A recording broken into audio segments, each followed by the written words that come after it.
They say blood is thicker than water. But what happens when your own blood ruins the one thing you've been dreaming about your whole life? I'm Maya, and this is the story of how my family chose my sister over me until I chose myself. If you've ever been the understanding one in your family, hit subscribe. You'll want to see how this ends. Trust me, the wedding speech reveal? No one saw it coming. I've always been the responsible one, the older sister who had it together. At 32, I'm a graphic designer in Seattle, been financially independent since I was 22, paid my own way through college while working 2 jobs. My apartment's small, but it's mine. My career's stable. My life is good, or at least it should be. But here's the thing about being the reliable daughter. You become invisible, not in a dramatic way, just in that quiet, insidious way where your needs always come second because everyone knows you'll be fine, you'll understand, you'll be the bigger person. My sister Olivia is 4 years younger than me, and she's always been the one who needed saving. When she was 16 and I was 20, I gave up a scholarship to study abroad so she could attend a specialized piano program. Mom said Olivia's talent was a gift that needed nurturing, and I was already doing fine in my state school. What difference would a semester in Paris make? When I was 24, fresh out of college and saving for my first real vacation, a 2-week trip through Europe I'd been planning for years, Olivia racked up $8,000 in credit card debt. Designer clothes, fancy brunches, a lifestyle she couldn't afford on her barista salary. I canceled my trip. I paid off her cards. Mom called it being a good sister. At 28, Olivia went through a bad breakup and needed somewhere to stay. Just for a few weeks, Mom said. 6 months later, she was still sleeping in my living room, eating my food, using my Netflix, and contributing exactly $0 to rent or utilities. When I finally asked her to leave, Mom called me heartless. Olivia called me selfish. That word, selfish. It's been weaponized against me my entire adult life. My mother, Linda, is 58, a retired teacher with strong opinions about family loyalty. In her world, family forgives everything. Family sacrifices. Family understands. But somehow, these rules only seem to apply to me. When I need understanding, I'm being dramatic. When I need support, I'm asking too much. When I set a boundary, I'm tearing the family apart. Olivia is beautiful in that effortless way some people are. Long blonde hair, perfect skin, outgoing personality. She's got about 8,000 followers on Instagram, calls herself an influencer. Though I've never quite figured out what she's influencing people to do besides buy things she got for free. She's had 5 different jobs in the past 3 years. Every time she quits, it's because of a toxic boss or a hostile work environment. Never her fault. Never her responsibility. When I got engaged to James 4 months ago, I was happy. Really, genuinely happy. James is an architect, 35, kind and steady in all the ways I need. We'd been together 4 years, and he was the first person who made me feel like I didn't have to shrink myself to be loved. He's the first person who called out my family's dynamics for what they were. Mom seemed happy about the engagement, on the surface, but there were little comments. Don't overshadow Olivia's life right now. She's going through a rough patch. Maybe keep the wedding small and intimate. You know how Olivia feels about big celebrations. Have you thought about making Olivia your maid of honor? It would mean so much to her. I made Olivia a bridesmaid. Not the maid of honor. That went to my college roommate Sarah, but a bridesmaid. That should have been enough. But when I politely declined Olivia's offer to help plan the wedding, you'd think I'd committed a crime. You never let me be part of your life, Maya. Fine, be that way. Mom sent me a text an hour later. Let her help with something small. It'll mean a lot to her. Please don't create unnecessary tension. I ignored both messages and kept planning my wedding the way I wanted it. I'd been dreaming about this day since I was a little girl. I'd earned the right to have it my way. Finding my wedding dress took 4 months. I went to 12 different bridal boutiques, tried on probably 60 dresses. Nothing felt right until I walked into a small shop in downtown Seattle and saw it. Ivory silk with delicate lace detailing, a cathedral train with hand-sewn beading that caught the light like stars. The moment I put it on, I cried. This was it. This was the one. The dress cost $2,800. The custom alterations, hemming, taking in the bodice, adjusting the train, added another $400. $3,200 total. It was more than I'd planned to spend, but I'd saved for this. I'd worked overtime for this. This dress was mine. My apartment is tiny, and I didn't have the right space to store a wedding dress properly. Mom offered to keep it at her house in the spare bedroom closet, the one with good ventilation and plenty of space. It seemed like the logical choice. She'd keep it safe until the wedding. 10 days before my wedding, I drove to Mom's house for the final fitting. I'd scheduled an appointment with my seamstress to come over, just to make sure everything was perfect. When I walked into the spare bedroom, my heart stopped. My wedding dress was on the floor, not carefully laid out, not on a hanger, crumpled on the carpet like dirty laundry. There was a red wine stain the size of my hand on the train. The zipper was ripped halfway down the back. Several beads were missing from the bodice, leaving small bare patches in the intricate design. I couldn't breathe. I literally could not get air into my lungs. My hands shook as I picked up the dress, seeing the full extent of the damage. This wasn't a small accident. This was destruction. I heard footsteps behind me. Olivia walked in, hair wet from a shower, wearing yoga pants and an oversized sweater. She saw me holding the dress, and her eyes widened. "Oh," she said it so casually, like I'd found her borrowed book, not my destroyed wedding dress. I was going to put that back. "What did you do?" My voice came out strangled, barely above a whisper. "I just wanted to see how I'd look in a wedding dress." She shrugged, actually shrugged, like this was reasonable. "You're so dramatic, Maya. It's just a little wine stain." "Just a little wine stain?" "The zipper is ripped. The beading is ruined. This is my wedding dress, Olivia. My wedding is in 10 days. So get it fixed. You always figure things out, right? That's kind of your thing." Before I could respond, Mom walked in. She took in the scene, me holding my destroyed dress, Olivia looking defiant, the wine stain visible even from across the room. "What's going on?" Mom's tone already had that warning edge, like I was the one causing problems. "Olivia wore my wedding dress without permission and destroyed it." I held up the train, showing the massive stain. "Look at this. Look at what she did." Mom's face softened as she looked at Olivia, then hardened when she turned back to me. "It's just a dress, Maya. You can get it fixed." I felt like I was losing my mind. "Just a dress? This cost $3,200. This is 10 days before my wedding. This is mine, and she had no right to touch it." Olivia's eyes filled with tears. "God," I said, "I'm sorry. You always make me feel like shit. I made one mistake and you're acting like I killed someone. You're not sorry. You haven't even apologized." "You just said it's not a big deal, because it's not." Olivia's voice rose to match mine. "You have everything, Maya. You have your perfect job, your perfect fiancé, your perfect life. I just wanted to feel special for 1 second. Is that so wrong?" Mom stepped between us, her hand on Olivia's shoulder. "Maya, that's enough." "Yes, Olivia made a mistake, but you're acting like she committed murder. I raised you better than this. Family forgives." "Family forgives?"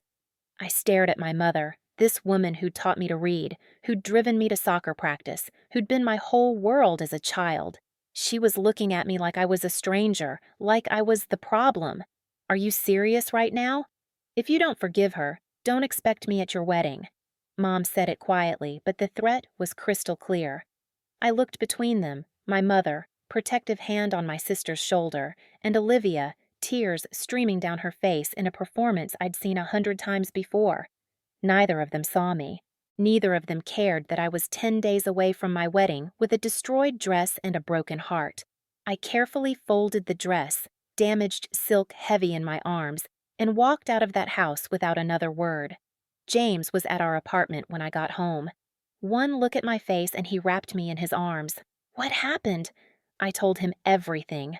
The destroyed dress, Olivia's non-apology, Mom's ultimatum. As I talked, I watched his expression shift from sympathy to anger. "This is insane. She destroyed your dress and they're mad at you?" "Welcome to my family." I tried to laugh, but it came out as a sob. "Maya, listen to me." James took my face in his hands. If they can't respect you, maybe they shouldn't come to the wedding. They're my family. Family respects you. Family apologizes when they hurt you. Family doesn't give ultimatums. He kissed my forehead. Whatever you decide, I support you, but you deserve better than this. That night, lying in bed, I checked my phone.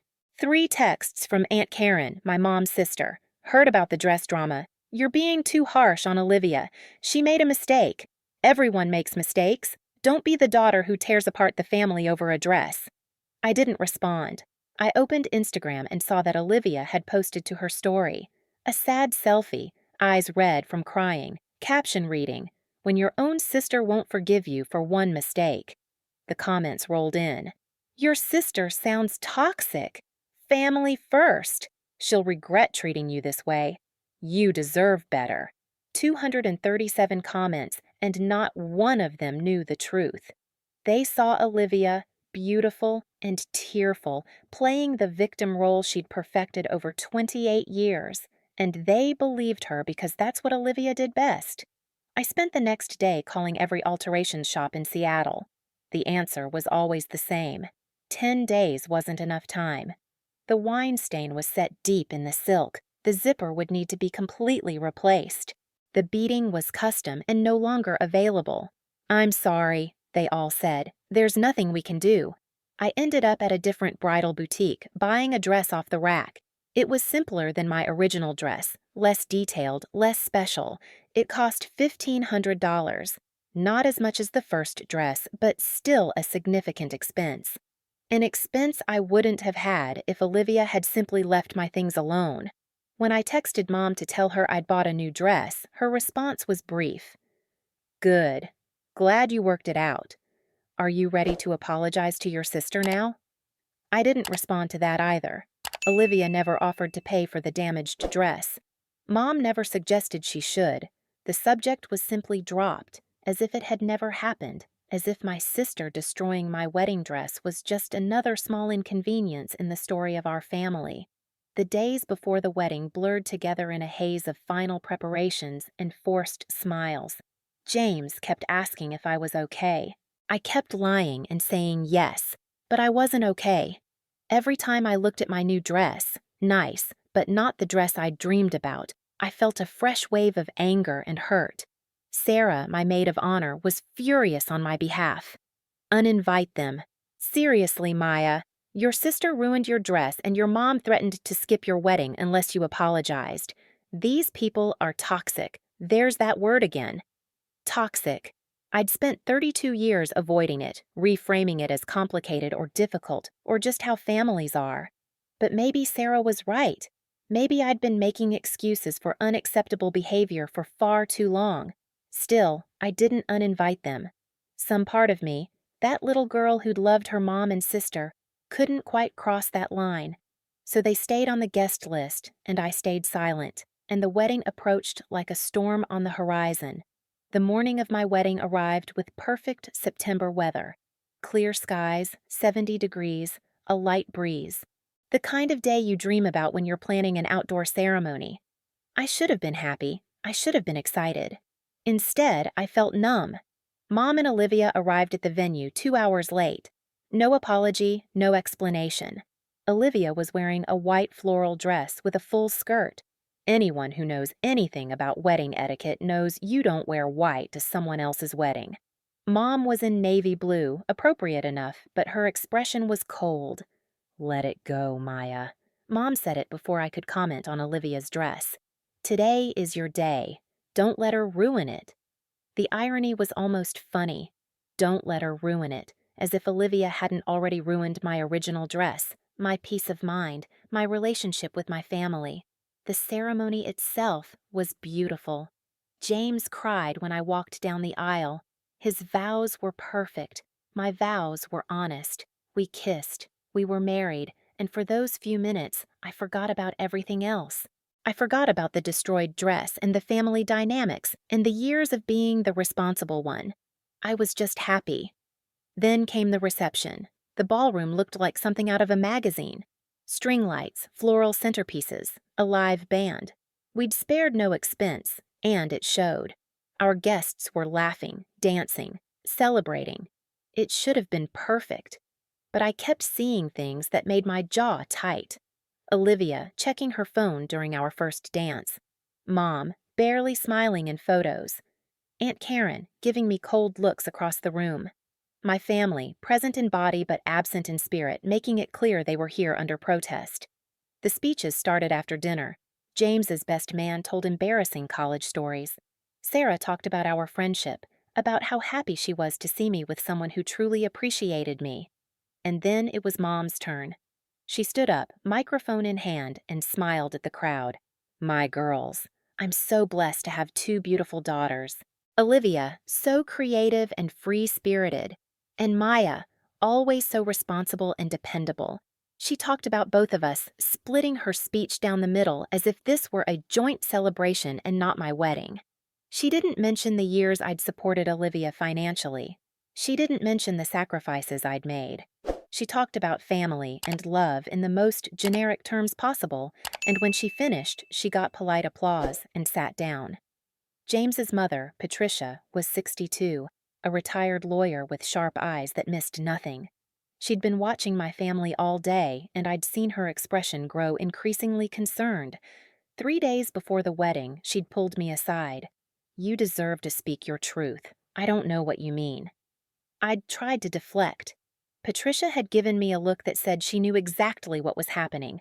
I'll support whatever you decide to say in your speech. Just know that you have people who see you, people who value you. I'd brushed it off at the time.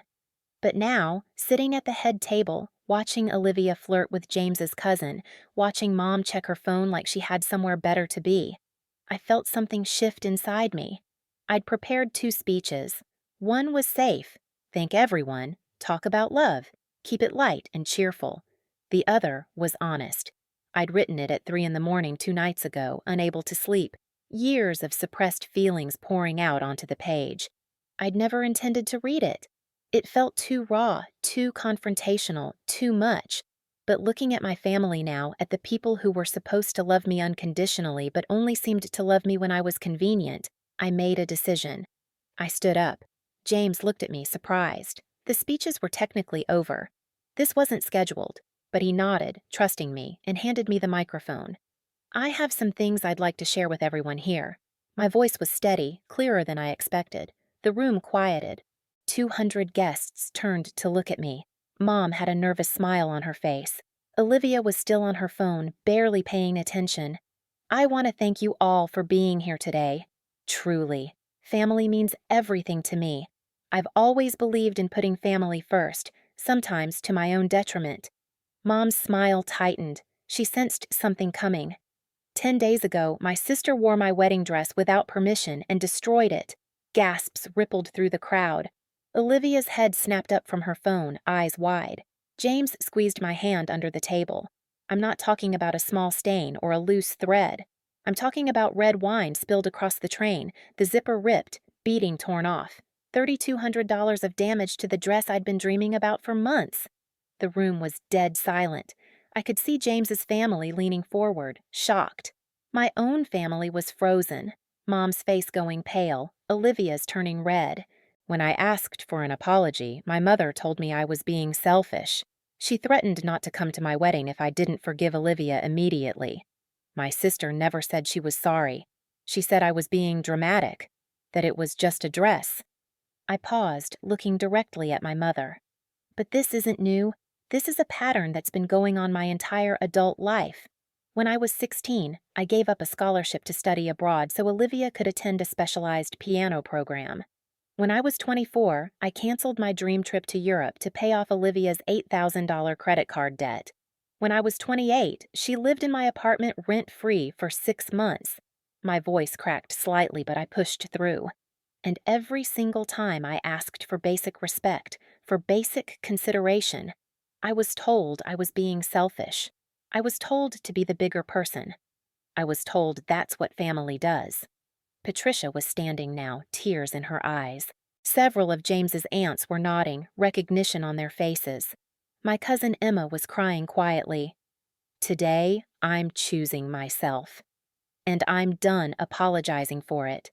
I looked at my mother, at my sister, at all the people who'd made me feel small for having needs.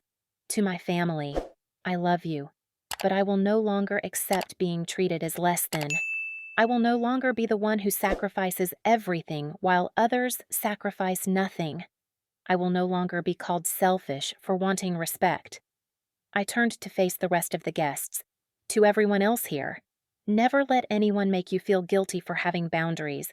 Never let anyone tell you that protecting yourself is selfish. And never, ever let anyone convince you that you're asking for too much when all you're asking for is basic human decency. I set the microphone down. For 3 seconds, there was absolute silence.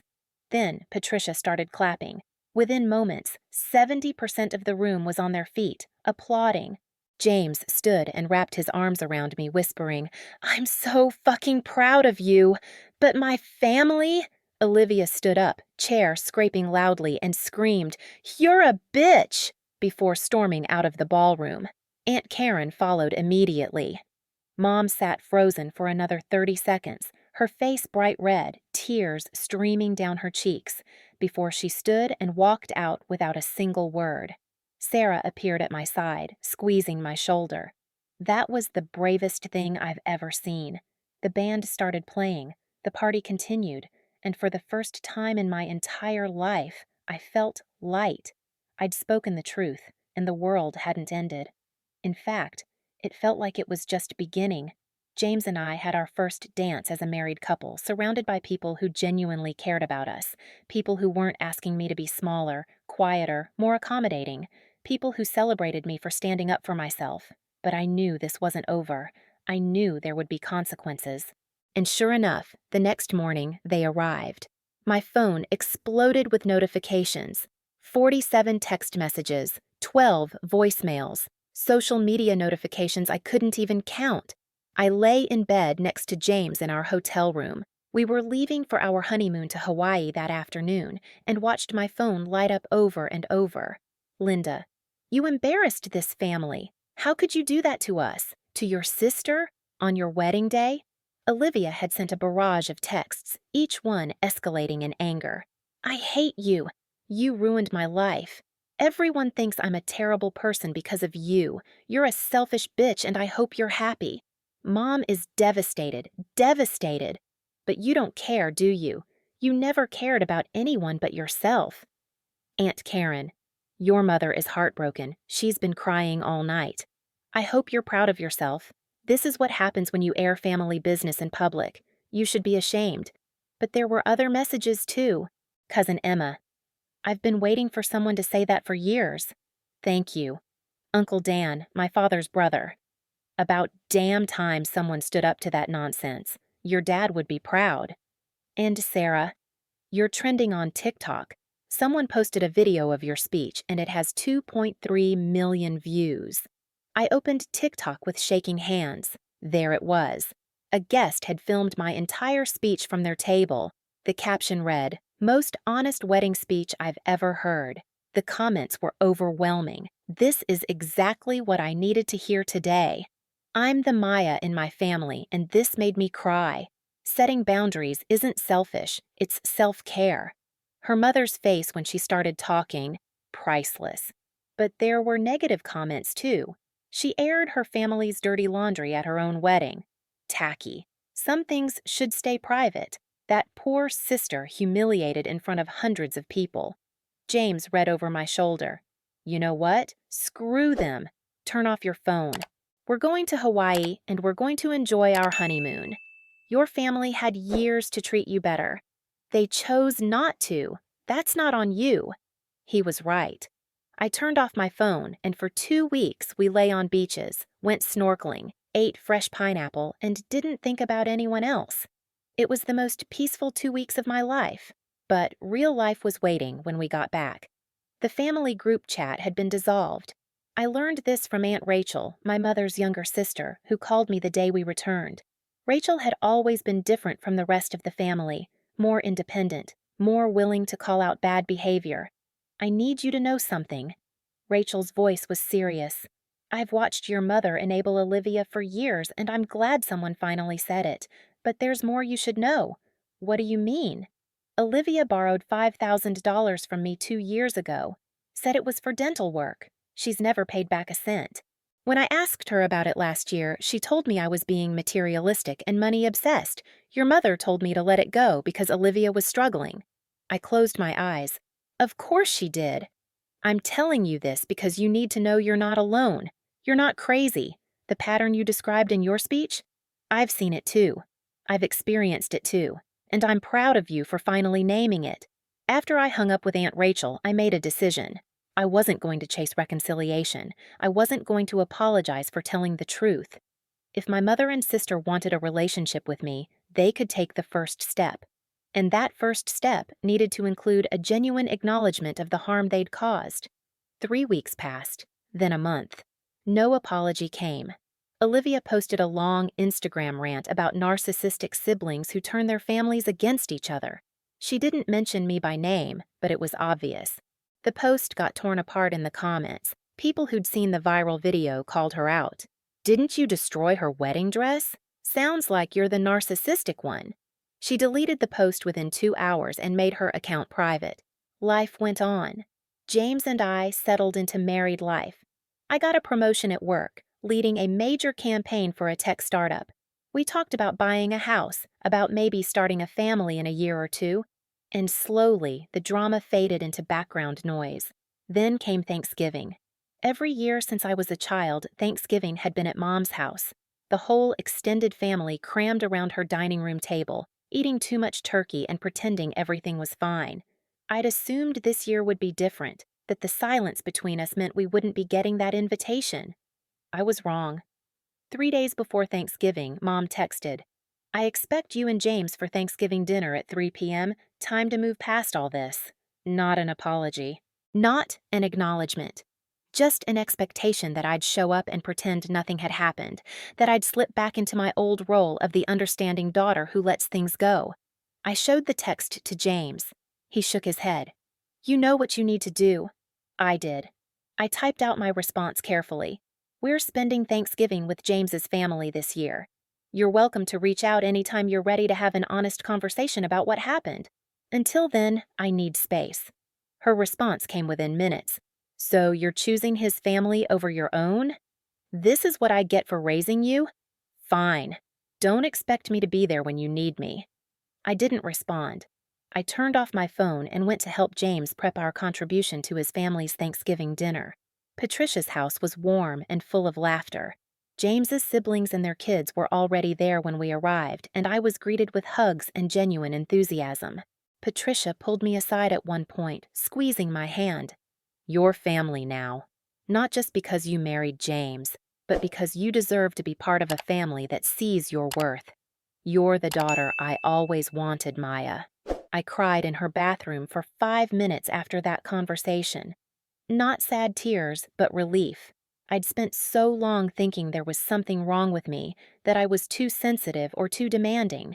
But here was proof that it wasn't me. Here was a family that showed up, that apologized when they hurt each other, that actually practiced the forgiveness they preached. 6 months after the wedding, I ran into Olivia at the grocery store. I was picking up ingredients for dinner, mind elsewhere, when I turned the corner in the produce section, and there she was. For a moment, we just stared at each other. She looked tired. Her Instagram-perfect appearance was gone. Hair in a messy ponytail, no makeup, wearing old jeans and a sweater. She saw me at the same moment I saw her, and I watched several emotions cross her face. Anger. Hurt. Something that might have been regret. Then she looked away and walked quickly in the other direction. I felt nothing. No anger, no sadness, no desire to chase after her and force a conversation. Just a strange, peaceful emptiness. I finished my shopping and went home. That night, as James and I cooked dinner together in our apartment, I thought about that encounter. A year ago, I would have spent days analyzing it, wondering if I should reach out, if I was being too harsh, if I should be the bigger person. Now, I just let it go. 7 months after the wedding, an email appeared in my inbox. Subject line, from your mother. Maya, I've been doing a lot of thinking. I may have been too hard on you about the dress situation. Olivia has always been more sensitive than you, and I was trying to protect her. but I can see now that I might have dismissed your feelings in the process. I read the email 3 times. Might have dismissed your feelings.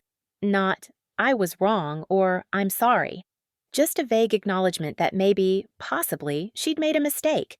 It was the closest thing to an apology I was likely to get from Linda, and even then, it was wrapped in justifications and blame shifting. I didn't respond right away. I sat with it for a week, talking it through with James and with Sarah, and eventually with my therapist. We'd started couples counseling a few months after the wedding, not because our marriage was struggling, but because I needed help processing years of being the scapegoat in my family, and I wanted to make sure I didn't bring those patterns into my relationship with James. My therapist asked a simple question: what do you need from your mother to feel safe having a relationship with her? I need her to acknowledge the full pattern, not just one incident. I need her to understand that this isn't about the dress. It's about 32 years of prioritizing Olivia's feelings over mine. I need her to show me, with actions, that things will be different.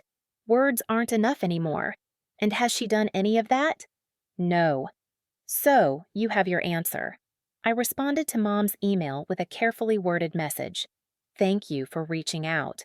I'm open to rebuilding our relationship, but only if there's mutual respect and genuine acknowledgement of the patterns I mentioned in my speech.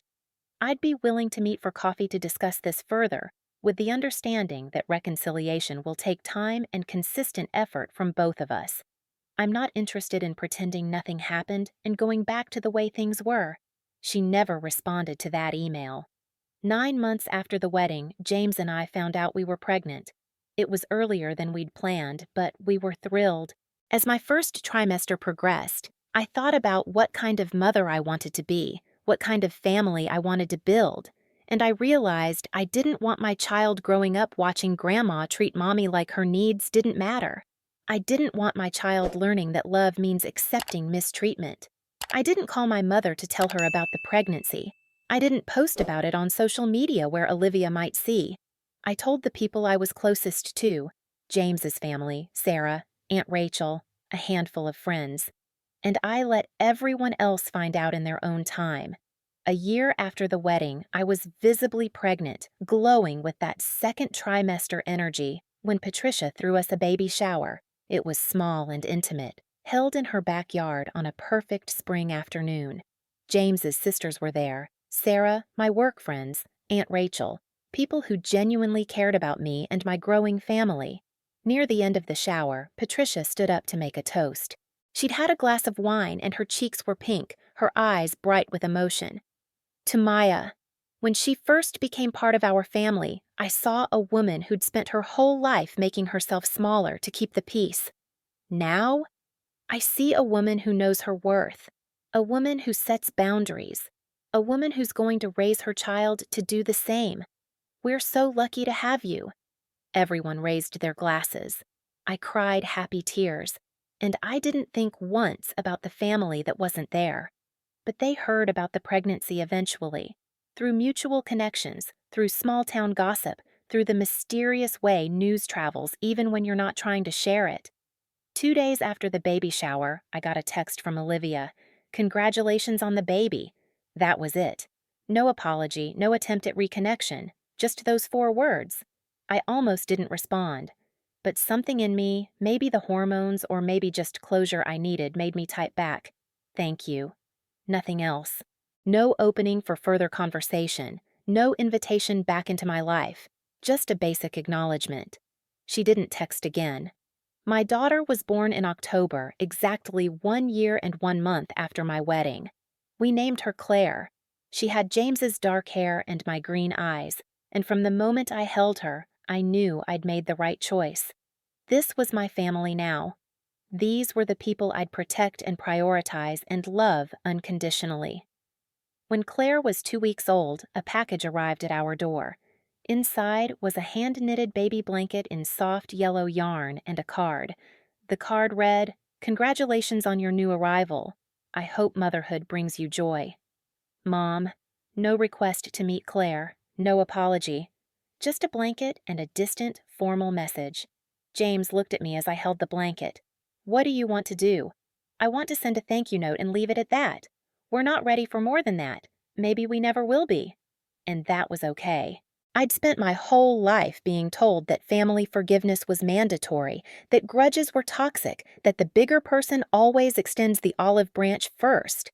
But I'd learned something important in the year since my wedding. Forgiveness doesn't mean forgetting. Reconciliation doesn't mean accepting the same treatment. And family isn't defined by blood. It's defined by respect, love, and genuine care. 18 months after the wedding, I was pushing Claire in her stroller through our neighborhood park when I saw Linda. She was sitting on a bench, feeding the ducks, looking older than I remembered. When she saw me, she froze. I could have walked past. I could have pretended I didn't see her. But something made me stop. "Hi, Mom." My voice was neutral, not warm, but not cold either. "Hi, Maya." She stood up, looking uncertain. Is this is Claire, my daughter, your granddaughter." I turned the stroller so she could see Claire's face. "She's 8 months old." Mom's eyes filled with tears. "She's beautiful. She looks like you did at that age." We stood there in awkward silence for a moment. Finally, Mom spoke. "I miss you. I know I wasn't the mother you needed, and I'm trying to understand where I went wrong. But I miss you. I miss you too." And it was true, in a complicated way. I missed the mother I'd wanted her to be, even if I'd never actually had that mother. But I'm not ready to let you back into my life fully. I need to protect my daughter from the dynamics I grew up with. I understand. The words sounded hard for her to say, but she said them. "Can I ask, are you happy?" I looked at my daughter, sleeping peacefully in her stroller. At the home James and I had built together, at the career I'd grown, the friendships I'd nurtured, the boundaries I'd set and maintained. "I'm really happy, Mom. Happier than I've ever been. Good. That's all I wanted." She wiped her eyes. "I should let you go. Thank you for letting me see her." As I walked away, pushing my daughter toward our life, our safe, boundaried, respectful life, I thought about that last line from my wedding speech, the one I'd repeated to myself 1,000 times since. Choosing yourself isn't cruelty, it's survival. And I'd survived. More than that, I'd thrived. Not because I'd cut my family off, but because I'd chosen to prioritize my own well-being for the first time in my life. Because I'd stopped accepting crumbs and started demanding the full meal. Because I'd realized that blood doesn't excuse mistreatment and family titles don't guarantee love. If this story hit home, you're not alone. Share it with someone who needs to hear this. And remember, choosing yourself isn't selfish, it's just long overdue.